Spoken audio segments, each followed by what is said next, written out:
What do you say to people who said Talib is trying to break the UDP, he's grooming his own people, he is doing everything to be the next flag bearer of UDP, he is building an institution inside an institution? Right.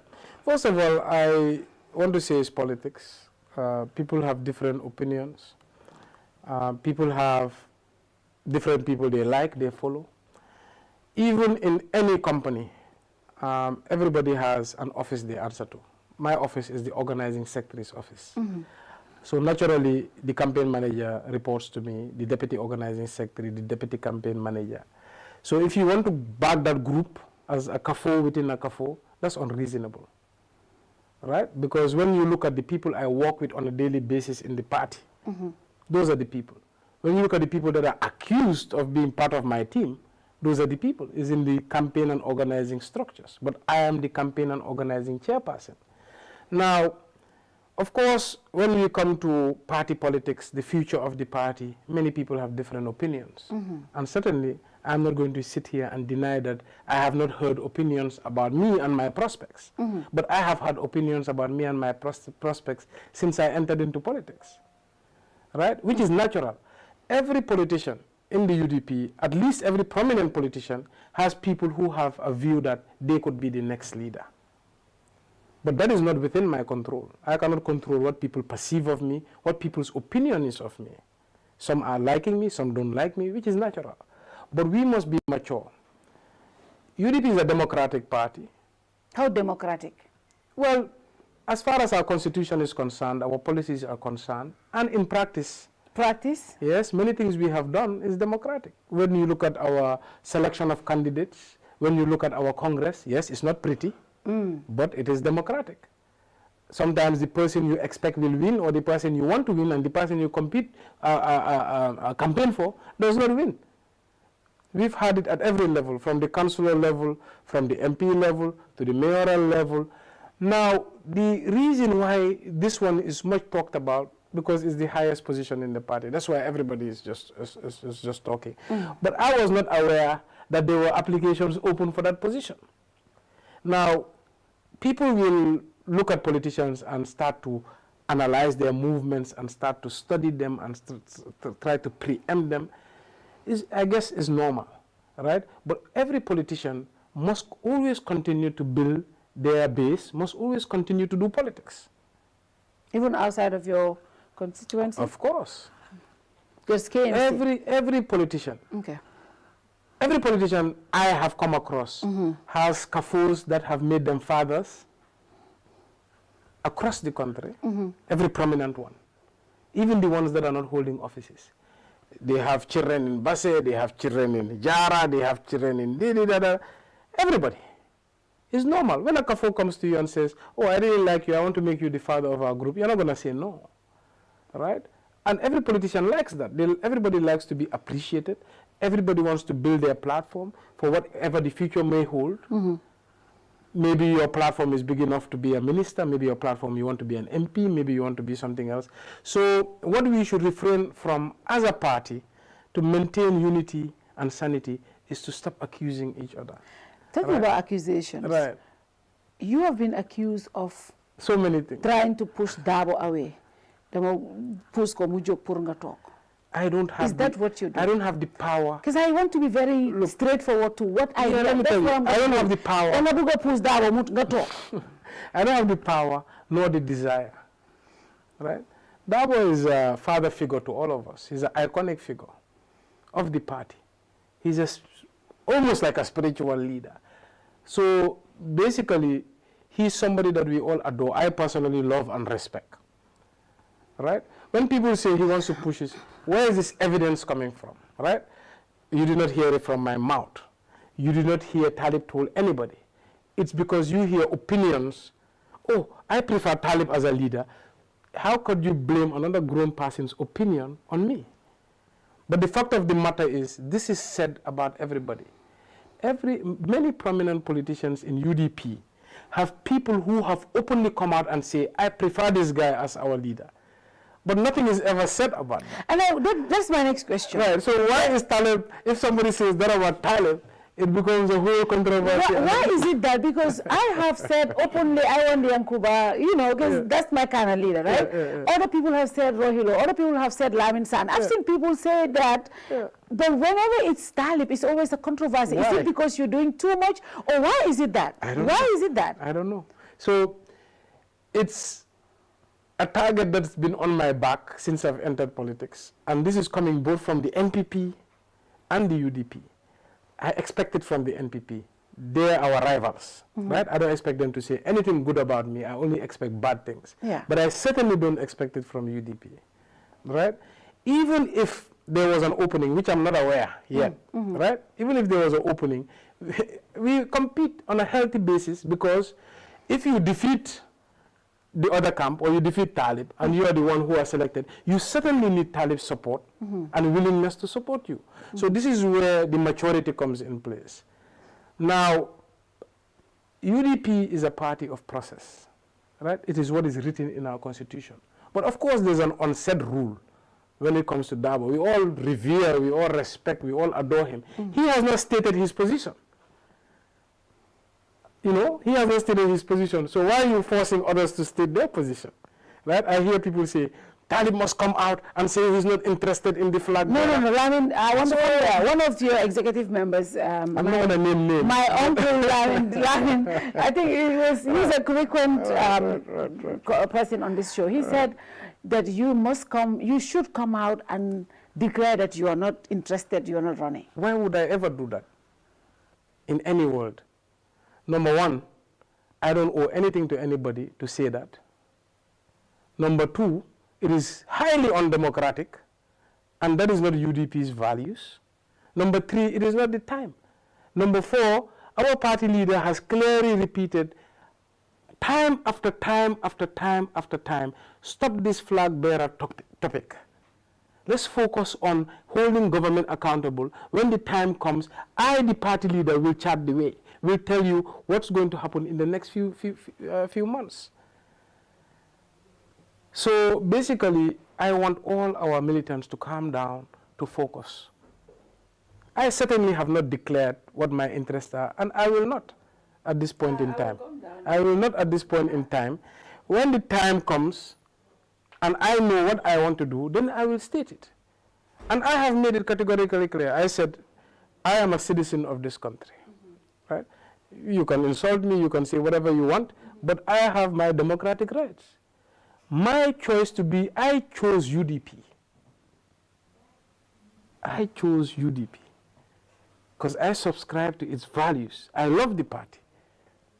I love the party leader as our leader, and I highly respect him and revere him for everything he has done for this country. And I will till the day I die. I know the reason sometimes I am very comfortable and calm. I say, well, you know, look at the people who are saying these things. As far as I'm concerned, the person who I most care about, who I listen to the most, who is the party leader, is 100% confident in me, 100% adores me, 100% supports me. So at the end of the day, is opinions. But what I also don't want, I don't want these push and pull, these rivalries, these perceived threats to keep damaging the insides of the party. The accusation is you are the one foiling these people who are on your team. In what way? They said, Yunus Haidar, I'm going to say it. Right. Yunus. Right. Yunus Sambokala. They said you which I discovered when Yunus said it. They said you are related to Yunus. Right. And people like Mark Jani and others who support you, Do you know I have never met Mark Jani? They said you were the one telling these people to fight your cause, and all of the people who said Talib for president. I have never spoken on the phone with Mark Jani. I don't have a relationship with Yunus. The first time I heard him talking about we have a relationship, I think was around this controversy. And I found that it's true through a Jawara Kunda connection. These are opinions of people who have their own opinions. But I have had opinions that diverge from these people who are marking other candidates, other than the party leader and myself. But why is it so devastating when somebody says, oh, Talib is my preferred leader? Why? Why is that so devastating? That is that person's opinion, and you certainly cannot tie that person's opinion on my neck and say, oh, the reason he's saying this is because Talib is foiling it, right? And remember, at the end of the day, UDP is a UDP is a party that has a long history, right? It's a party that has a long history. It is a party that has been around, and what we've seen the founding members and the former party members used to do is they used to hold each other tightly. They used to hold. There is no strength in division. There's only a weakness in division. So even if you are not in agreement sometimes, even if you don't like what is being said, it is important to maintain decorum and to keep pushing messages of unity. Because who does this help at the end of the day? The NPP. The NPP. Yeah. And who is potentially fueling these grievances? The NPP. Do you underrate the strength and power of government? From the NIA to the police to state resources, to the potential of paying insiders, to the potential of having insiders working for them? Because at the end of the day, if UDP is in disagreement, who will benefit? So we should always keep that in mind. That's why I never react. That's why when the talk is too much, the accusations are too much, I just take a step back and watch them to let them calm down. How do you feel about it? Because sometimes, you know, we're all human. Right. How, I can understand when people from NPP come after you. But when the accusations are coming from your own members, how do you feel? Just like you said, other people can say, Yankuba or Rohi or any other person, and nothing happens. But when we say Talib, there's always that thing there. How do you feel when you look at those scenarios to say, they cannot even say my name about this, but they can say others? So basically, like I said, my journey in politics I've grown a thick skin. It's certainly not desirable when people I expect to support me, people I expect to protect me, people I expect to encourage me and to be my comrades in a just fight for the future of Gambia are the people saying these things and attacking me. It's certainly not. It feels like people are stabbing you in the back. I am fighting an enemy in front of me, which I can see because it's an enemy I know, and they are marked with a different color. You're wearing my colors and you're stabbing me in the back and trying to weaken me and and you believe that will somehow serve our party. At the end of the day, if I was nothing and had no political support, I am the mayor of KMC and the national organizing secretary of UDP. You certainly need my support when it comes to the campaign and the election. You certainly want me to be part of the campaign, whoever is the candidate. Right? So it's sometimes irrational. And I think sometimes I even suspect, is this really UDP people, or is being orchestrated and planned by NPP people to infiltrate and divide UDP people? So basically, I don't like it, but I am mature enough. I have grown a thick skin to the point it's like an annoyance, but it doesn't bother me. I have planned my politics very well in the sense that in my first election, I went on social media. My first time ever, I saw somebody criticize me. He said, one oil company gave Talib dustbins. This oil company is planning to steal the oil of KMC. That's why he gave Talib dustbins to campaign. I said, what dustbins does, what oil does KMC have? And I went online and I responded to that person and I said, you're lying. And that was my biggest regret. Oh my God. Because I realized now I was a different figure. From Talib, the private guy, the guy in business, I was now Talib, the politician, Talib, the potential candidate. And that person who I responded to was so happy that he got on my nerves, that he kept on attacking me for weeks. So I made a conscious decision. I'm not going to have on social media where there's engagement that I can see what people are writing. I'm not going to listen to radio. I'm not going to watch local news.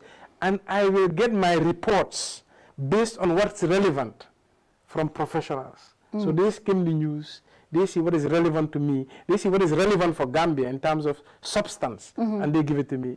So 80%, 90% of the gossip I don't hear. I usually hear from political surrogates, oh, you heard that person said this, but I never have direct contact. Because I need that to focus on my work. Because remember, no matter what politics has given me today, as a national figure, as a person maybe youths aspire to be or are inspired by, as a person that everybody wants to know their next move and what they're up to on a daily basis. My fundamental role, even before as an organizing secretary of UDP, is the mayor of KMC. I am elected to deliver an improvement in the quality of life of people. And I need to focus to be able to deliver that. Yeah. So this is why I have planned my politics this way. But I emphasize again, inside the UDP, we cannot have enemies. There's no enemies. It's impossible. You may not like me, you may not be friends with me, but you can certainly not be my enemy. And as far as I am in the same party with you, I will never attack you. And I will never respond negatively to you. If I feel annoyed by you, I would rather just keep quiet and wait for a better day where I can say a uniting message. You know, so. And the other accusation, I'm going to bring all the accusations because I want you to answer. The other accusation is you surround yourself with people that are non-UDP. Right. You know, Talib, when you were elected, you nominated people like my friend MC Cham, right, Nene Frida, who were not UDP. Right. MC though joined UDP just before he was nominated. Right. People like Nene, people like MC, you surround yourself with these people. These are the people that they see you with. They don't see you with the normal, the typical UDP guy. So it's like, you know, you have your own kabudu and you know, you don't associate with the typical UDP guy. And you don't fear. You know who my best friend in politics? Who? You know it. Kemo Boya? Ibrahim Adiba. Ah, yes, Ibrahim. Yeah, trouble la de. Right. So who is more UDP than Ibrahim Adiba? Nobody. Fofula Judo. You know who I hang out with on a daily basis? Karafa Sonko. Karafa. Who's more UDP than Karafa Sonko? You know who I talk to every day? Babukar Lopi Jammeh, 1996, original, 100%. The minority of people I deal with are non-UDP, the minority. The majority that I talk to on a daily basis are UDP. The majority you see me with, but you know, when people are they feel that they're your rivals. I mean, even if you dance on water, you know, yang len di jampunda. Wow. So, feed maybe mo suma guy lang ko Nene ak MC. Now you know MC ak Nene ñoo bëgg xar UDP. Xara mo correct. Ñoo bëgg xar UDP Nene ak MC. So basically, am na ko wara wax bi yëpp dafa start bu MC join UDP. So dafa bari bu there was a video in Dakar. Yeah. Wow.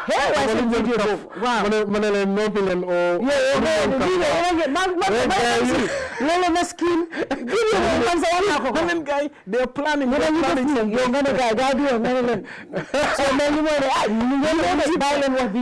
So yeah. So one thing I want all UDPians to know: Gambia is a very divided country. Yeah.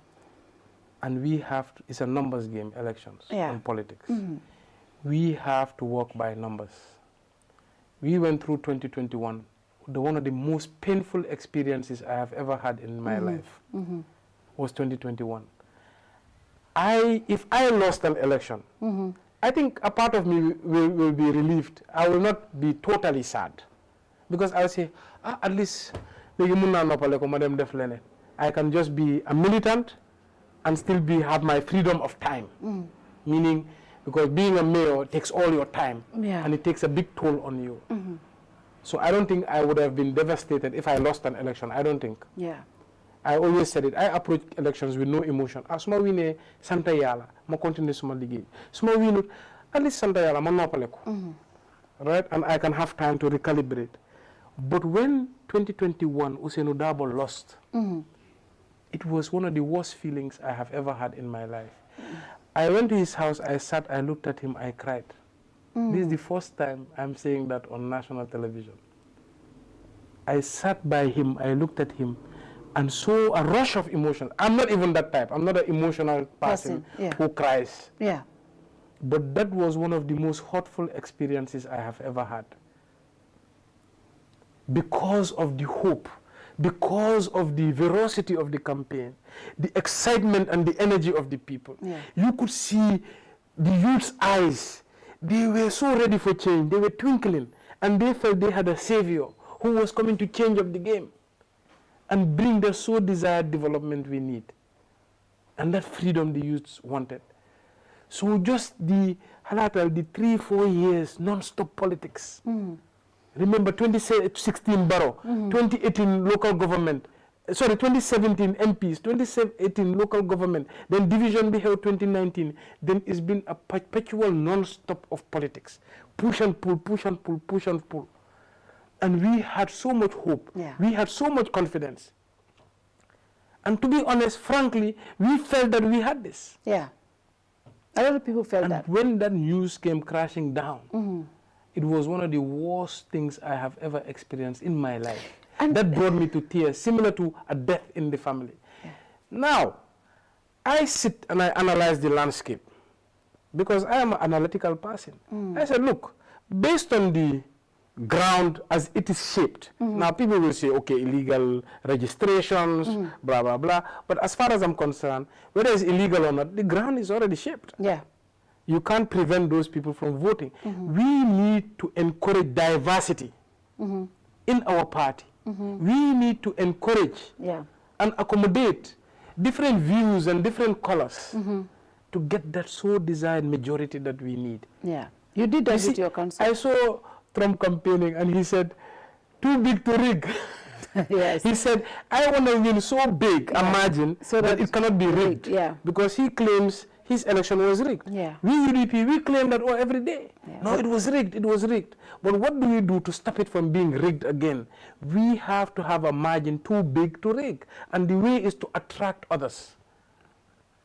But not just attract others in campaign and in speech and in nehal.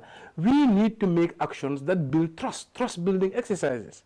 Today, if I tell people, oh, don't worry, when we win, we were going to invite you guys to come to cabinet. We're going to invite you guys to come join us in government, so support us now. They're never going to trust you. But if we can show that we can take 1 or 2 positions and give to people who are not UDP or who will be seen as diverse characters, this is a trust-building exercise. And this is the first time I'm saying this. You build a coalition around yourself in KM, and I said that, you know, that was very important during your mayoral election. Because I knew if I didn't, I will lose. I knew, based on a simple majority platform, our councillors, if we campaign well, we put in the right strategies, a UDP majority will, a UDP base can defeat. Yeah. I always say we are the biggest party, but we are not the majority. Okay. And I want people to distinguish that. Okay. If you look at in terms of loyal party supporters, you are the biggest. People who identify as UDP, we are the biggest. Okay. We have more loyal supporters than NPP. But when it now comes to Gambians in general, when you look at UDP versus all the rest, they are by far more than us. Okay. So it's who is able to build a coalition around them. Now what happens in politics is, if I have 2 more votes than you, right? But there's 50 other people who don't subscribe to any party. Now the competition is not who has the bigger party, it's who can attract the others. So in my mayoral election, I knew that if I did not reach 50,000 votes, I'd be defeated. Because I looked at the historical numbers, and I looked at Ousseynou Dabo's numbers in KMC. And Ousseynou Dabo's numbers is definitely the UDP base in KMC, our entire base. And I looked at Barrow's numbers in KMC. And I saw the gap was so huge. And this is the people they're able to put voters' cards in their hands. So if I did not strategize better, because KMC being a diverse community, I would have lost. So I started right after 2021 to build a different campaign animal that UDP are not used to. But just after the elections, we have to show proof that, look, we will not only use you for our elections and get what we get and dump you, but we will actually govern with you. Govern with you. So tomorrow when we need you, we can get you. Yeah. So politics is great to have passion. Yeah. It's great to have desire and strength and veracity, but more important than your bicep is your brain. You have to strategize. Do you think strategy and effort? Do you think going to 2026 that is something UDP should look at, trying to build a coalition? Of course, and as far as I'm organizing secretary, we are going to keep pushing that. Okay. All right. And I think the party leader understands that. I think most people now are understanding that. We must learn from the lessons of past elections. Now in the Gambia, what do we have? We have a disoriented youth. We have an unhappy and poor population, starving population. We have many people who silently regret voting for the NPP government. But we must also change our strategies so they don't feel like, oh, UDP isolated me, or UDP is not the party for me, and fall in the same trap of voting for the incumbent again. Right? People are definitely not happy. By choice, they will not go and vote for NPP. I can tell you that for free. But if they don't have anywhere to go, the money starts pumping out, the ambience, people can go. They can switch back to their own habits. So we have to change, and I believe we will change. Right? It's not going to be easy. Change is never easy, especially such strong and passionate supporters. You know, UDP, that's why Swinty didn't get by. You know, then they didn't be Chinese or That's why you love them. Just one thing, even when I was welcoming the PA, you know, I was the second star there. You know, PA was the superstar, superstar there. So a lot of people were coming to hug me and cheer me and stuff like that. And one guy just came. He held my hand. He nearly broke my hand. He said, "Talib, we love you. Never leave us. Never leave us. We love you." I said, "Who told you I'm leaving you?" And this is the thing, Talib. You mentioned something I want to come, because I want us to clear all of these things. You mentioned something, when Dawa lost, when you went to see him, you were so emotional. You said you cried, right? This is the first time we're hearing that. But you took a break from politics. And a lot of people were not happy with you for that, right? A lot of people took break, and I said this to somebody. I said, look, the only people that were talking during that time is Mamadou Sabali and Ibrahim Adiba. These were the only people that were talking. Everybody went to coma. I remember my father. My father is UDP. Mayoral election, the next election, I said, go to vote. He refused. He refused. He didn't believe. But that break that you took was very noticeable. A lot of people said it cost KMC some seats during the National Assembly election. People said if you had brought your star power during the National Assembly election, UDP would have got more. If you had bring in what you had done in the presidential, we know what you guys have done in presidential, you know, you might have even gotten more seats than, so a lot of people were angry with you on that, and they still hold that against you in the party. I know people who hold that against you. I don't think they were angry with me. I think these are cheap shots. Right? So no matter how great you do, no matter what amazing things you do, there'll always be the critics.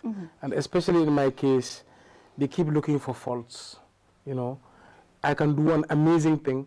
During 2021, those people who say I took a break, they never came to me 2021 and say, Talib, you did an amazing job. They did not. 2021, everybody knew the amount of work I put as organizing secretary. For 2 years straight, non-stop, resources, energy, time, meticulous planning. On the ground, leaving my work at KMC, being every inch of the way, directing the effort. If anybody had a toll past Usainu Dabo, I believe it was me, in terms of the work and energy and effort. I put everything into that election, emotional, psychological, physical, financial. The Congress alone we held in 2020, I raised a $10 million. And that was what was supposed to spearhead the election, the election campaign. But some of these characters that you may hear say this, ask them if after all that effort, they came to me and said, great job. Some of them were actually blaming me for the loss. For party leaders' loss. Wow. Nobody said thank you for the sacrifice, the effort. But like I said, I don't watch those people. What I appreciated the most, and I will never forget it, party leader not once, not twice, not 3 times, not 4 times, in public and in private, he told me, Talib, this is the best campaign I have ever had. This is the best organizing I have ever seen, both in public and in private. Now, after this such loss, 2 years I'm dedicated to this, I'm killing myself. I talked to Ibrahim Adiba. I said, boy, I am psychologically strained. I am tired. I am physically tired. I have to now focus a little bit on KMC. My election is coming up. I have not done a lot of work because of this election. We are going on tour. We are investing our time and energy. Now I have to also come back to the people of KMC, because remember, I am no ordinary organizing secretary. I am a mayor of one of the most complex regions in KMC. Yeah. And frankly, at the election period, I have neglected my work and my people. So forgive me if I want to now come and concentrate a bit of KMC and allow my deputy organizing secretary to do some of the work. If I have put all that time and resource and energy and everything for 2021, and I could not make party leader win, why would you say I can do that and make our MPs win? I think it's an unfair statement. And I bet you, if I even put the same energy there, and we had the same result, they will still blame me for the loss of the 3 names. So what I'm realizing in politics, bañ du dee musa buga, daf dee maslaha rek. Yeah. You know? So these critics, they never relent. Is this or that? Is this or that? And they are relentless. They never stop. So I've learned to ignore them. Because when people talk, look at their caliber and who they are and what they mean to you and the party. Right? But you can never go through life and never have critics. Prophet Bisa amna ñuko wedi. Yeah. Right? So who am I, Talib Bensouda, to say I will not have critics inside and outside of UDP? But sometimes I wonder, is it because I'm the young guy, or they feel like, oh, he is too fast, we should stop him, or I don't know. Because sometimes you look at outside of UDP, young guys, it's mostly young guys. Pay attention to most of the harshest critics. It's mostly young guys. Yeah. Right? And young guys, we should be encouraging each other. Each other, yeah. Supporting each other so all of us can grow. Yeah. But most of the people who are criticizing passionately, always on my case, always talking about me, I never talk about them, are all young guys. So sometimes I wonder, is it jealousy? Is it fear? Is it insecurity? Because I have no problem. Is it because if you are competing in less than 10 years, you have gotten this position to the point where people are asking, can he be our president? I see a lot of people saying Talib for president. So is it because of that too? It can be a whole lot of things. But why is it so ferocious when it comes to Talib? So I basically think it's a combination of all of these things, but it's unfortunate. All right? If I am a young guy, I have come in, I am doing work that a lot of people doubted. How can this guy, 29, come be the mayor of one of the most complex regions, takes up this big administration? Maybe many expected me to fail and they would laugh at me. And all of a sudden, he's doing well. We cannot accept this. So now we're going to attack him every day. So some people, I'm living in their mind rent-free. Yes. Rent-free. Rent-free. Every day they're on talking about me, and I don't talk about them. And the most interesting part, when I meet them in public, oh, Talib, mayor. I'm like, look at this guy. Like seriously? Seriously. Even yesterday, MVP, UDP. Talib. When you see them in public, I see them from afar, they start running towards me. Gambia dafa hat. Deka bu hat la. Moto dafa jara moytu. We should be very careful in this country because you will bump into people at naming ceremonies. When I said in Yankuba Koli's funeral, God bless his soul, that I am related to his wife, you could hear, oh my God, Allahu Akbar, Allahu Akbar. Yankuba Koli's wife, Fat Susu, her father, Mr. Master Drame, okay, is the same, is my mom's uncle. Fan Master Susu. Wow. Okay. So when we announced that at the funeral, everybody was shocked. So dëkk bi dafa xat. So dañu war a jara moytu waruñoo ñaaw njorta ba di wax things yu nga xam ne ëllëg da ngaa gis nit ki nga rus. So my advice is, young guys, let's support each other. We can compete on honesty, on truth, on legitimacy, but trying to always lie about somebody, in it. Is some people, does this guy have a psychological problem? I think if you diagnose some of them, I think they have mental issues. Because every day, non-stop. Talib. Oh, man. I see somebody, Binad because he's a cute teddy bear. That's why I just saw that Binad said that. But finally, I mean, interesting conversation. We at 9 o'clock. Oh, my God. But finally, you said you were not running for another term in KM. I'm saying this. I want my brother to be the next KM mayor. Who's your brother? KM Oboja. Man la ene man.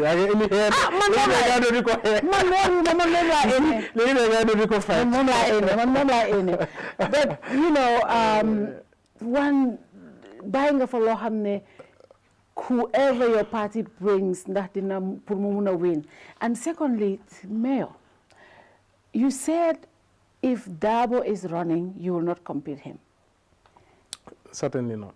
Now, if Dabo decides to run 2026, what happens to Lord Mayor Talib Bensouda? Well, look, if Dabo applies to be the party flag bearer, certainly I will not apply. Okay. Right? So I'm not saying whether I will apply or not in general, right? Okay. But it's just one of those things, right? His nature in UDP. Yeah. Right? So if Dabo decides to apply, I will not apply. Now, if he decides not to apply, then that's a process, and everybody will determine. And I'm telling you. You will apply then? If Dabo... Well, I'm not going to say it, but what I'm going to say... No, let me come here. If Dabo says, I'm not running, I decided, because he told me, he will not announce that now he has to consult with family. Exactly. So if he decides not to run, will you apply? Wait, when the time comes, we'll cross that bridge. It's too early. That is too diplomatic. Well, you know very well. How many things can happen now until then, right? So we have an ideas now, but every politician knows you have to be wise enough to not say what you think you're going to do until you know what you're going to do, right? So basically, what I will say is, if Dabo does not apply, there are 100 people that will apply, right? Some of the people, maybe MC Cham will apply. Right. So basically, I think what's most important for the party right now, let's avoid speculation. Let's work together and hold government accountable. Let's keep pushing. Gis nga ku wara nek president, yalla xam nako be pare. True ku nek da nga play sa cards, nga def sa carta, etc. One thing more important than just buga nek president is let the party unite. Let the party develop very sound programs as to what they are going to do in government. So it's not just about I want to govern, but what are you going to do when you govern? Because UDP, if we have another presidency and we don't manage it well, we will not have a presidency again for a very long time.